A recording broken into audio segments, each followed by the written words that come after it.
Halo, assalamualaikum warahmatullahi wabarakatuh. Salam sejahtera buat kalian semuanya. Om Swastiastu, Namo Buddhaya. Thank you banget kalian udah mau mampir dan klik video ini. Buat kalian yang udah subscribe, saya ucapkan banyak banget terima kasih. Dan buat yang belum subscribe, semoga Allah segera membukakan pintu hati kalian untuk segera subscribe channel ini. Dan buat kalian semua yang udah mau klik, aku doain kalian semua supaya dilimpahkan rezeki halal yang melimpah ruah dan barokah serta kesehatan sepanjang tahun 2022 dan sampai selama-lamanya kamu dan juga keluarga kamu. Oke ya, kita langsung masuk aja ke videonya. Kali ini kita akan membahas Edward Gain. Siapa itu? Masuk aja langsung ya.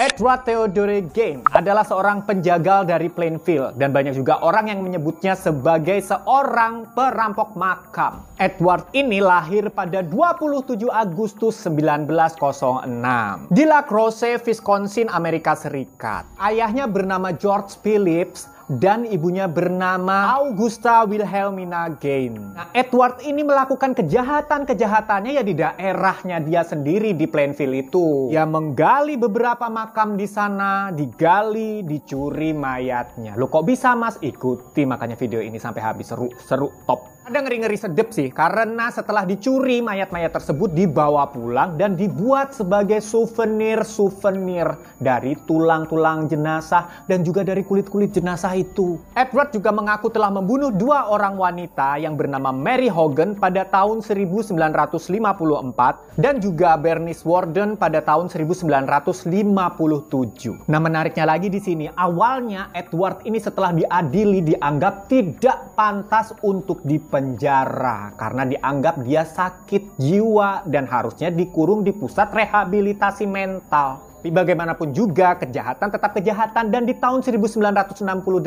Edward pun dinyatakan bersalah tapi tetap nggak dipenjara tuh. Bahkan dikurung di rumah sakit jiwa kayak permintaan yang tadi. Ini udah mulai keseruannya, udah mulai nampak ya. Ini sebenarnya siapa sih Edward nih, latar belakangnya kayak apa sehingga dia bisa menjadi seorang psikopat kayak begini. Jadi Edward ini adalah anak kedua dari dua bersaudara laki-laki semuanya. Nah, ayah dan ibunya itu diketahui sering sekali cekcok dari Edward ini kecil. Nah, kenapa sering cekcok mas? Karena ayahnya ini adalah seorang pecandu alkohol dan hal tersebut memicu ayahnya tidak pernah betah bekerja di satu tempat. Jadi dia pindah kerjanya tuh nggak ajek gitu istilahnya. Nah, karena pindah-pindah tercatat ayah Edward ini pernah bekerja sebagai tukang kayu di pabrik penyamakan bahkan menjadi sales asuransi. Sebenarnya awalnya keluarga Edward, ayah dan ibunya ini memiliki satu toko kelontong kemudian dijual ke orang lain. Setelah toko kelontongnya itu dijual, lantas mereka tinggal di mana? Mas, mereka memutuskan untuk pindah ke sebuah lahan terpencil di sebuah tempat terpencil dan lahan itu sangat luas, seluas 62,7 hektar. Luas banget dia di sana tuh lahannya ya. Apa mereka memilih tempat terpencil tersebut sebagai tempat tinggal? Karena si ibu merasa dengan tinggal di tempat terpencil maka bisa juga menjauhkan putra-putranya dari pengaruh dunia luar. Nah, ibunya si Edward ini memang seseorang yang religius yang beraliran keras gitulah. Ini seorang religius yang beraliran namanya tuh Lutheran. Aku juga kurang paham Lutheran itu. Pokoknya di situ dikatakan dia beraliran keras gitu. Sehingga setiap sore ibunya ini selalu berkhotbah untuk Edward sama kakaknya dan sebisa mungkin menjauhkan kakaknya dan juga Edward ini dari pengaruh dunia luar.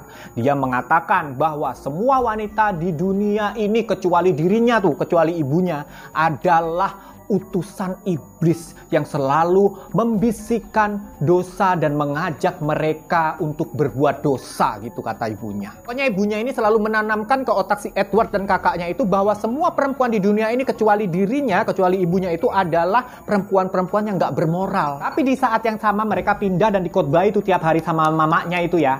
Si Henry, kakaknya Edward tuh namanya Henry. Di saat yang bersamaan Henry ini sedang menjalin hubungan dengan seorang janda beranak dua. Dan dia juga udah mulai merasa khawatir tuh dengan masa depan adiknya si Edward karena dikotbahin mulu sama mamanya kan. Dia khawatir karena adiknya ini dia lihat kenapa jadi sangat tertutup dengan wanita. Sebenarnya memang karena Edward ini berbeda dengan Henry ya, dengan kakaknya. Karena Edward ini memang sedari kecil dikenal sebagai pribadi yang lebih pemalu dan lebih tertutup. Walaupun begitu, Edward sangat pintar dalam pelajaran membaca. Ya, walau memang kata guru-guru dan teman-temannya di sekolah itu, Edward itu sering kali berperilaku aneh. Anehnya gimana? Dia itu sering sekali kayak ngomong-ngomong sendiri, terus habis itu ketawa-ketawa sendiri walaupun nggak ada yang lucu. Jadi ibarat kata kalau kata sekarang tuh halu gitu. Karena kakaknya si Henry ini khawatir dengan kepribadiannya Edward yang makin jauh sama perempuan, makin tertutup sama perempuan, maka Henry ini berniat untuk menjauhkan Edward dari ibunya. Tapi Edward ini kayaknya lebih condong kepada ibunya. Dia nggak suka dijauhkan dari ibunya. Sayang sekali dia sama mamanya ini. Suatu ketika ayahnya Edward yang memang pecandu alkohol sedari muda itu meninggal akibat penyakit kanker hati. Dengan demikian maka Henry dan juga Edward bekerja untuk membantu perekonomian keluarganya. Kasian ya sebenarnya. Mereka yang sekarang tinggal bertiga di atas lahan luas seluas 67 hektar tadi, 62,7 hektar tadi, mereka tuh di situ ada rawa-rawa. Dan suatu ketika Henry sama Edward ini membakar rawa-rawa tersebut, ya entah untuk digunakan untuk ladang atau untuk peternakan, pokoknya rawa-rawa itu dibakar aja. Dan seketika rawa-rawa itu habis dibakar, tiba-tiba Edward itu lari ke polisi, ke kantor polisi untuk melaporkan bahwa Henry kakaknya itu hilang. Seketika polisi pun datang kan dan melakukan pencarian besar-besaran di ladang mereka itu. Dan Henry pun ditemukan dalam kondisi tewas dengan kondisi tubuhnya itu tertelungkup. Tapi nggak kebakar. Makanya diketahui bahwa Henry ini meninggalnya bukan karena kebakar, tetapi karena gagal nafas gitu.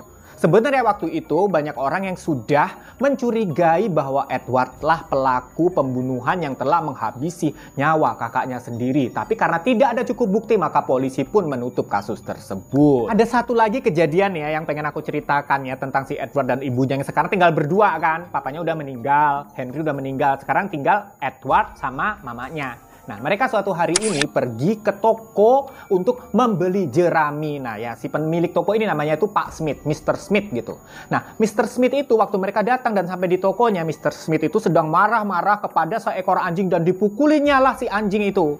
Nah, waktu anjing itu dipukuli sama Pak Smith, sama Mr. Smith ini, tiba-tiba ada sosok wanita yang keluar dari rumahnya Pak Smith dan melarang Mr. Smith ini untuk memukuli anjing. Berhenti, kenapa kau pukuli anjing-anjing? Gitulah ya pokoknya ya.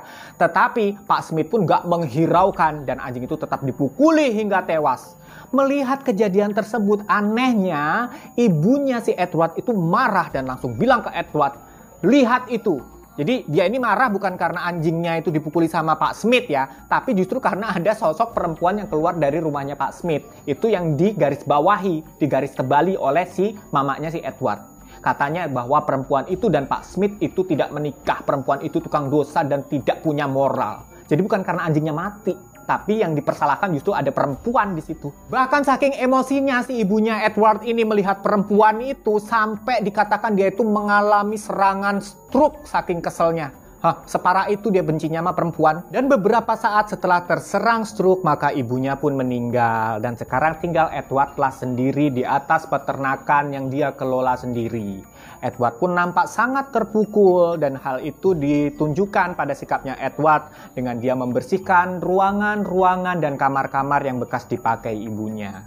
Tetapi anehnya di sini yang dibersihkan hanya kamar ibunya dan ruangan-ruangan yang bekas dipakai sama ibunya. Perabot-perabot yang pernah dipakai sama ibunya doang. Ruangan lain nggak dibersihin, jadi kayak gudang. Makin lama makin jorok, makin lama makin jorok, makin lama makin jorok gitu. Sendirian dia sekarang, kasihan kan. Di sini dikatakan bahwa ruangan dan kamar yang bekas dipakai ibunya itu setelah dirapikan sama si Edward tuh udah nggak boleh disentuh-sentuh lagi dengan siapapun, termasuk sama si Edward sendiri. Dan Edward sendiri pun tinggal hanya di sebuah kamar sempit di dekat kamar mandi. Dan semenjak saat itulah karena Edward ini terpukul, kesepian, karena udah tinggal sendirian di lahan seluas itu, mulailah dia membaca buku-buku fiksi tentang kanibalisme dan juga kekejaman Nazi. Dan sambil lalu Edward ini kalau siang juga bekerja serabutan gitu, sebagai tukang pangkas tanaman, sebagai tukang bongkar panggung, dan dia juga sempat menjual tanah seluas 32,3 hektar. Tanah ini merupakan tanah bagian si Henry kakaknya yang meninggal di awal tadi.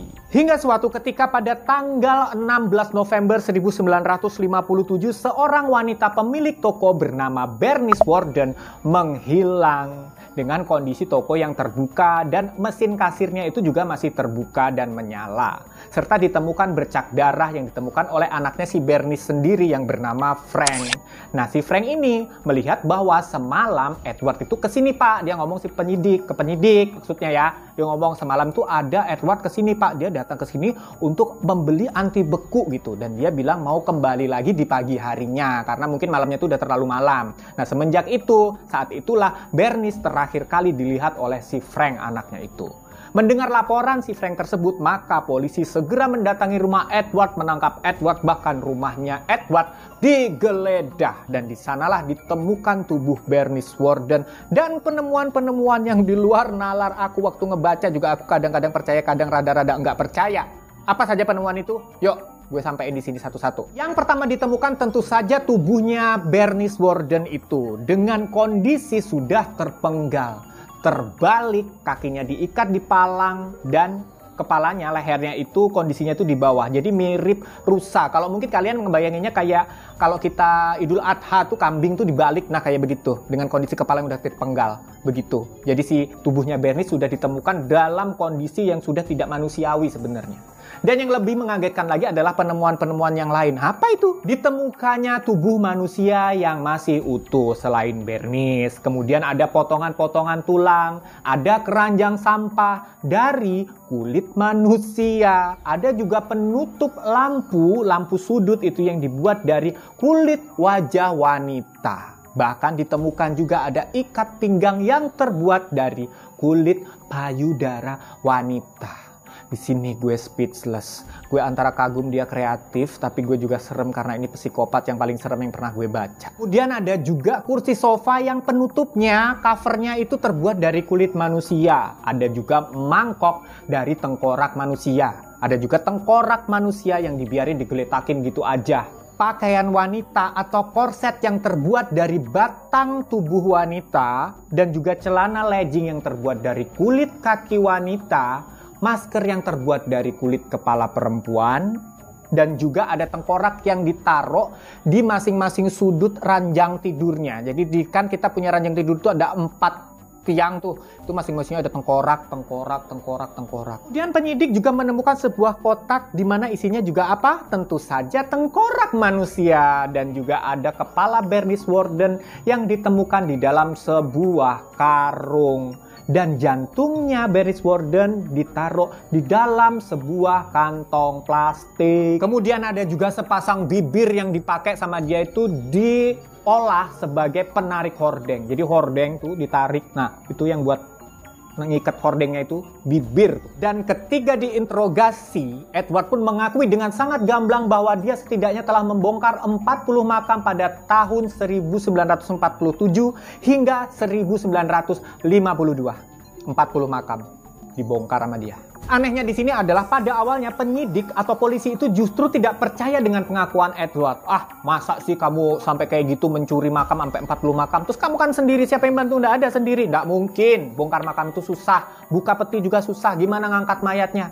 Tapi justru ternyata di sini Edward saat direka adegan itu bisa loh dia membuktikan bahwa memang pengakuannya dia itu benar. Penyidik aja sampai nggak percaya. Tapi dia bisa membuktikan bahwa dia bisa benar-benar melakukan membongkar makam itu sendiri, mengangkat jenazahnya itu sendiri, sampai membawa pulang sampai ke rumahnya itu jenazahnya. Dia juga mengatakan kepada penyidik bahwa ini semua adalah karena kematian ibunya yang membuat dia merasa linglung. Bahkan ada satu kejadian saat dia membongkar makam, dia udah gali itu makam, dia masuk dengan kondisi yang linglung, tapi pas waktu dia di dalam makam, waktu dia mau mengangkat jenazahnya itu, dia itu merasa sadar dan dia nggak jadi mencuri mayat itu. Ada juga kejadian saat dia membuka peti, dia lihat ada mayat nenek-nenek yang dia lihat tuh, mirip ibunya ya, gitu, mirip almarhumah ibunya ya. Dibawalah nenek-nenek itu pulang dan ketika itu juga dia mulai membuat pakaian dari tubuh wanita dan dia memakai pakaian tersebut sehingga merasa dia itu menjalar di dalam tubuh ibunya sendiri. Dan pada tanggal 21 Januari 1957,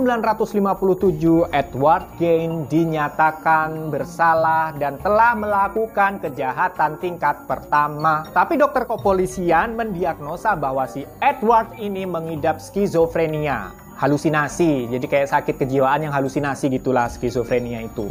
Yang menyebabkan Edward akhirnya dikirim ke rumah sakit jiwa khusus narapidana. Pada akhirnya Edward meninggal pada tahun 1984 di usia 77 tahun. Dan epicnya lagi adalah ketika ia meninggal terus dimakamkan, itu bahkan batu nisannya itu sempat dicuri oleh kolektor-kolektor batu nisan. Nggak tahu buat apaan, mungkin ini seperti prestis bahwa aku membawa batu nisannya seorang menggali makam, seorang perampok makam gitu. Jadi kayak semacam karma atau gimana. Pada akhirnya batu nisannya kembali dapat ditemukan dan dapat terjaga hingga sekarang. Semoga hari ini cerita saya dapat menghibur kalian. Bukan menghibur, ini cerita psikopat, jadi harusnya kalian tidak terhibur. Aku pun juga serem ngomongnya, rada-rada hati-hati. Semoga cerita ini bisa menemani hari-hari kalian dan diambil yang baik-baik, kita buang yang buruk-buruk. Thank you udah mau nonton video ini sampai habis, dan jangan lupa subscribe bagi yang belum. Silahkan share juga ke teman-teman kamu. Klik juga tombol loncengnya supaya kalau aku bikin video yang seru lagi kalian tahu. Setiap hari aku akan berusaha bikin video, atau kalau nggak 2 hari atau 3 hari sekali kalau lagi nggak sibuk. Dan aku pasti nggak sabar untuk menemui kalian lagi setiap harinya. Oke, sampai ketemu di video berikutnya dan assalamualaikum warahmatullahi wabarakatuh. Salam semakin viral.